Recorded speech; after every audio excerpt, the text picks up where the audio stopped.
நம்ம பாரம்பரியமான வீட்ல முதல்ல பூஜை பண்ணி ஒரு குறிப்பிட்ட பெண் பச்சை மாவு எடுக்கிற காட்சியைத்தான் நீங்க பார்த்துக்கிட்டு இருக்கீங்க.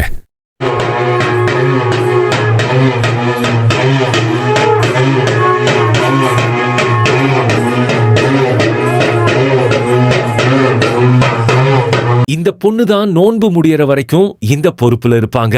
அடடா, அன்னைக்குன்னு பார்த்து அந்த பொண்ணு அம்மனாவே அலங்கரிச்சு தெய்வீகமா வந்த காட்சி மெய்சில் இருக்க வச்சுச்சு.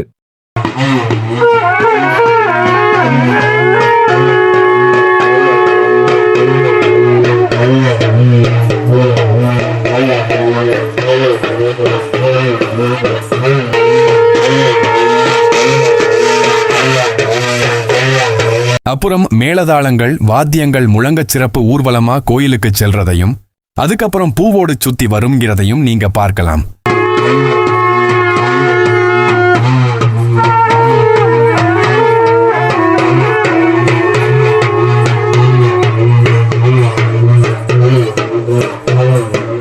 பூவோடு சுத்தி வர்றதை அடுத்த வீடியோல விரிவாக பார்க்கலாம். இதுதான் எங்க ஒக்லிபாளையம் மாகாளியம்மன் கோவில் திருவிழா.